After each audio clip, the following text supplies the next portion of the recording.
नमस्कार। श्री राम वर्मा जी द्वारा निर्देशित दैवी ध्यान नंबर 3। चमत्कारों के देवता को पत्र लिखें। प्रार्थना।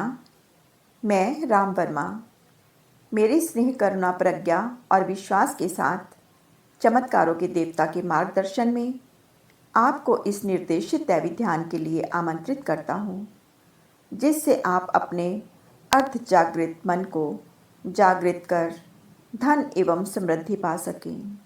आज, अभी और सदा के लिए चमत्कारों के देवता का आशीर्वाद आप पर बना रहे, ऐसी मैं प्रार्थना करता हूँ।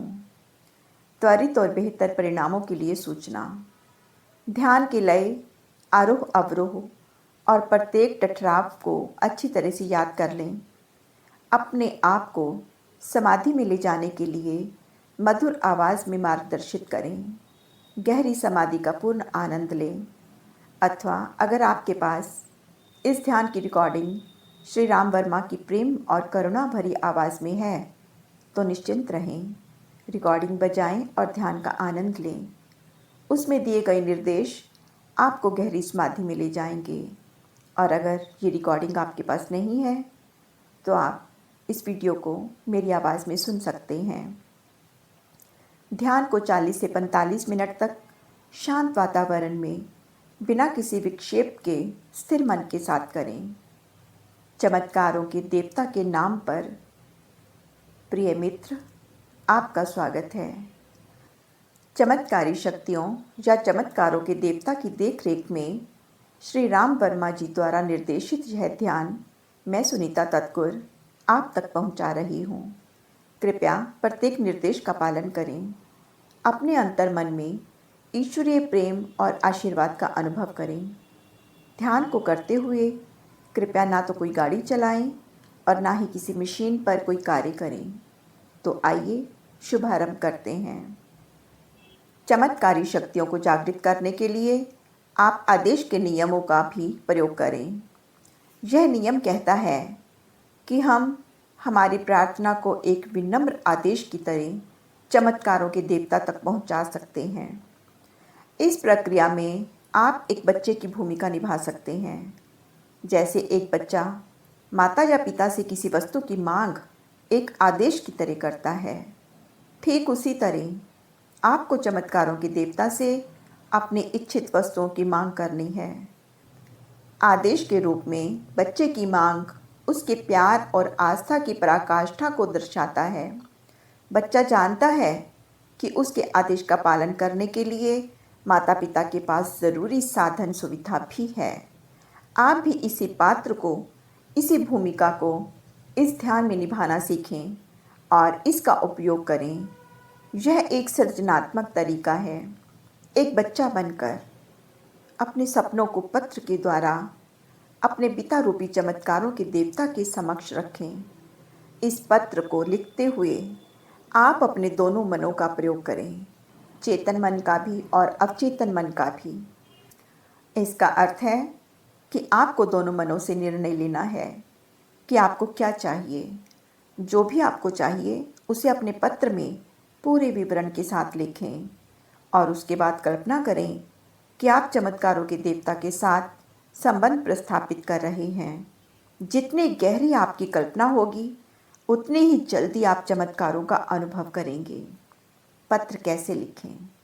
ये प्रश्न उठता है कि यह पत्र कैसे लिखें? उत्तर है कि आप अपनी मांगों को इस पत्र में लिखकर चमत्कारों के देवता को दें।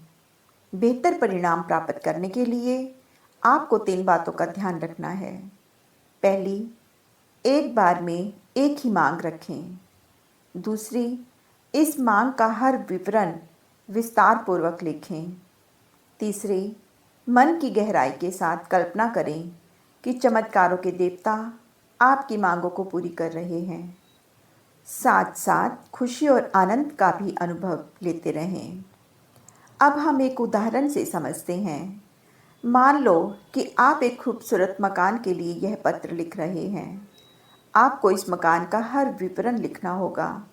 इस मकान का क्षेत्रफल कितना होगा, एरिया कितना होगा, मकान में कितने कमरे होंगे आदि। पत्र शुरू करने से पहले मन से निर्णय करें कि आपको क्या चाहिए। अब थोड़ी देर के लिए आंखें बंद करें। कल्पना करें कि आपको कैसा मकान चाहिए। आइए अब पत्र को लिखना आरंभ करते हैं। कल्पना करें कि इस समय आप पत्र लिखने के लिए तैयार हैं। आपके हाथ में एक खूबसूरत पेन है तथा आपके सामने एक पत्र भी है। अब अपनी कल्पना में इस पत्र को लिखना आरंभ करें। कंधे सीधे रखें और लिखना शुरू करें। प्रिय चमत्कारों के देवता, आज इस समय मुझे आपसे मार्गदर्शन, सुरक्षा और स्वास्थ्य मिल रहे हैं। इसके लिए मैं दिल से आपका आभार व्यक्त करती हूँ। आपका हृदय से धन्यवाद करती हूँ उन सब के लिए जो मुझे आपसे मिलता है, वह जीवन के पुरस्कार हों या फिर जीवन की सीख हो। मैं आपकी साथिका होने के नाते आपके मार्गदर्शन में आगे बढ़ना चाहती हूँ। साथ ही साथ विश्वोन्नति के लिए अपना योगदान देना चाहती हूँ। इस पत्र के द्वारा मैं आपसे खूबसूरत मकान की जिज्ञासा रखती हूँ। मैं प्रार्थना करती हूँ कि इस मकान में मैं और मेरा परिवार खुशी के साथ रह सकें, साथ ही उन लोगों को भी समय समय पर शरण दे सकें जिन्हें शरण की आवश्यकता हो। मैं इस पत्र के द्वारा इस मकान का विवरण आप तक पहुंचा रही हूं। अब अपनी कल्पना में खुद को मकान का एरिया लिखते हुए देखें। कमरों की संख्या लिखें, दीवारों के रंग लिखें, दरवाजे खिड़कियों की डिज़ाइन लिखें। इस तरह से विवरण को विस्तार पूर्वक लिखते रहें। जैसे मकान में खूबसूरत बगीचा होना चाहिए, स्विमिंग पूल होना चाहिए, मेहमानों का कमरा होना चाहिए। लिखें कि यह मकान किस शहर की किस कॉलोनी में होगा। कुछ देर के लिए शहर का नाम सोचें, कॉलोनी का नाम भी लिखें। आपको जो भी चाहिए इस पत्र में उसका विस्तार से विवरण लिखने की कल्पना करें। ड्राइंग रूम, गैराज, बच्चों के खेलने की जगह आदि। अब आंख बंद करके कंधे सीधे रखते हुए कुछ देर तक अपने चेतन मन से इस विवरण को विस्तार पूर्वक सोचें और लिखते रहें। अपना समय लें, अगले 10 सेकंड तक सोचते रहें और अपनी कल्पना में लिखते रहें। विवरण को विस्तार पूर्वक लिखने के बाद आप इस पत्र की अंतिम पंक्तियाँ इस तरह से लिखें। ऐ चमत्कारों के देवता, मैं अपने हृदय की गहराई से प्रार्थना करती हूँ कि आपके मार्गदर्शन और आशीर्वाद से मुझे मेरे इस सपनों के मकान की मालकिन बनाने की कृपा करें। कृपा करें कि आपके द्वारा उपहार में दिए गए इस मकान में मैं अपने परिवार के साथ खुशहाली के साथ रह सकूं तथा समय समय पर ज़रूरतमंद लोगों को भी शरण दे सकूं। हृदय से आपका आभार। अब आप नीचे अपना हस्ताक्षर भी करें। अपनी कल्पना में सोचें कि आप इस पत्र को चमत्कारों के देवता को दे रहे हैं। गहन आवाहन। कंधों को सीधा रखें, आंखों को कोमलतापूर्वक बंद करें। अब आप इस पत्र को अपने अवचेतन मन की गहराई में प्रस्थापित कर चमत्कारी शक्तियों का आवाहन करने जा रहे हैं। अब खूबसूरत से ध्यान में आराम से बैठे रहें। आंखों को कोमलतापूर्वक बंद रखें, कंधों को सीधा रखें। अब इस मकान की कल्पना करना शुरू करें जिसका विवरण आपने अपने पत्र में लिखा है।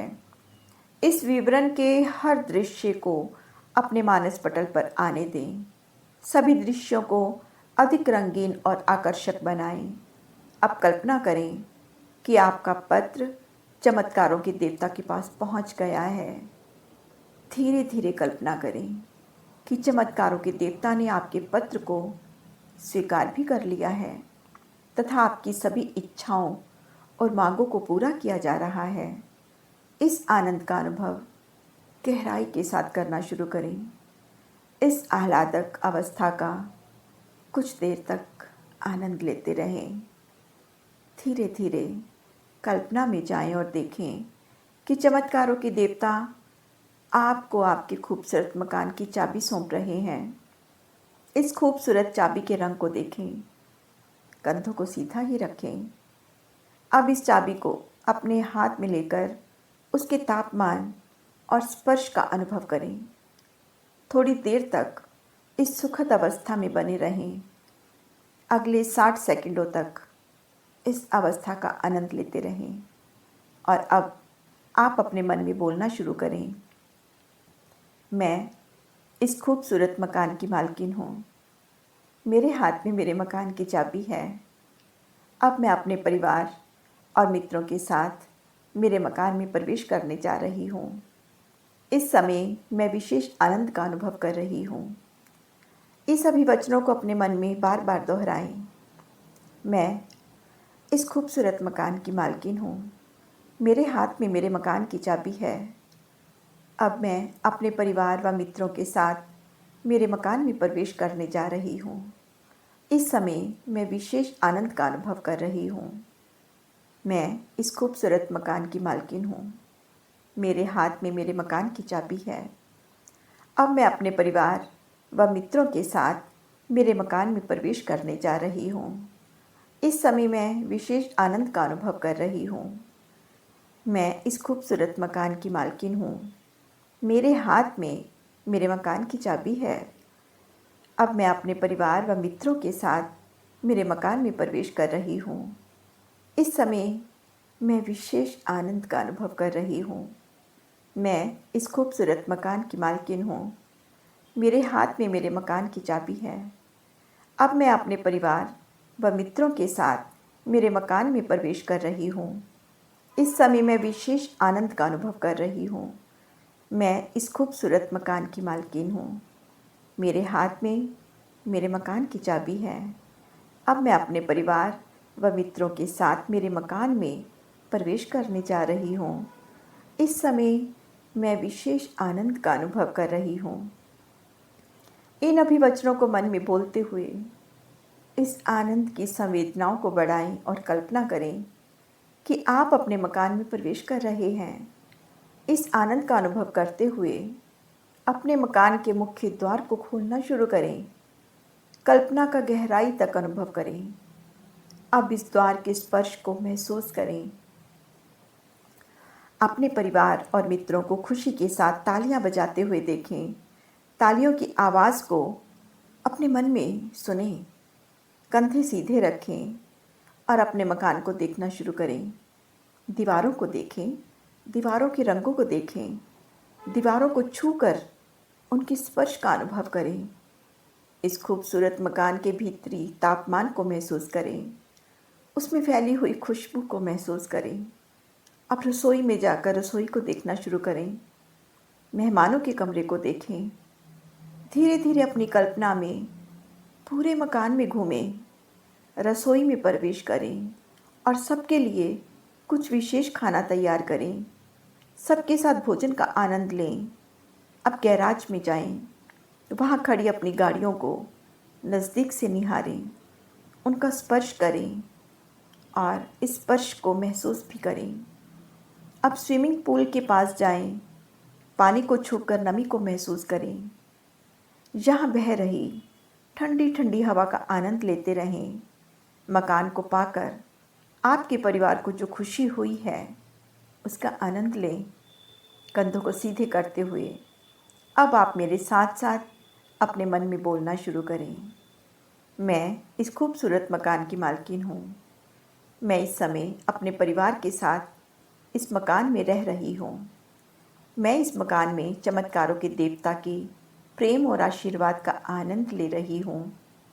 मैं चमत्कारी शक्तियों और चमत्कारों के देवता का हृदय से आभार व्यक्त करती हूँ। अब इन अभिवचनों को कई बार अपने मन में दोहराएं। मैं इस समय अपने परिवार के साथ इस मकान में रह रही हूँ। मैं इस मकान में चमत्कारों के देवता के प्रेम और आशीर्वाद का आनंद ले रही हूँ। मैं चमत्कारी शक्तियों और चमत्कारों के देवता का हृदय से आभार करती हूँ। मैं इस समय अपने परिवार के साथ इस मकान में रह रही हूँ। मैं इस मकान में चमत्कारों के देवता के प्रेम और आशीर्वाद का आनंद ले रही हूँ। मैं चमत्कारी शक्तियों और चमत्कारों के देवता का हृदय से आभार व्यक्त करती हूँ। अब इन अभिवचनों को मन ही मन बोलते, सुनते हुए कुछ पलों तक इस गहरी अवस्था का अनुभव करते रहें, आनंद लेते रहें। इस कल्पना को अधिक आकर्षक बनाते रहें। अगले 10 सेकंडों तक इसी अवस्था का अनुभव करते रहें, इसी तरह शांत बैठे रहें। थोड़ी देर के लिए मैं चमत्कारी शक्तियों और चमत्कारों के देवता से प्रार्थना करती हूँ कि आपके और आपके परिवार के ऊपर सदैव ईश्वर का आशीर्वाद बना रहे। मैं प्रार्थना करती हूँ कि आप सदैव स्वस्थ रहें, आपके ऊपर सदा धन वर्षा होती रहे, आपके महलों में खुशियों की बारिश होती रहे। जीवन के इस नए सुंदर उत्सव का आनंद उठाने के लिए आपसे मैं जल्द ही मुलाकात करूँगी। चमत्कारी शक्तियों और चमत्कारों की देवता को अपना धन्यवाद देते हुए, अपना आभार व्यक्त करते हुए अब आप अपनी दोनों हथेलियों को आपस में रगड़ें। अपनी हथेलियों को अपनी आंखों पर रखकर धीरे से अपनी आंखों को खोलना शुरू करें। ध्यान का एक छोटा सा सूत्र है, अपने भीतर इतनी शांति पैदा करो कि विचार की कोई भी तरंग उठ ही ना सके, कोई लहर ना हो। ऐसा सन्नाटा, ऐसा शून्य जहाँ बस तुम हो और कुछ भी ना हो, जहाँ ये भाव भी नहीं कि मैं हूँ। उसी समय ये सारा विश्व तुम पर ईश्वर बनकर बरस पड़ता है।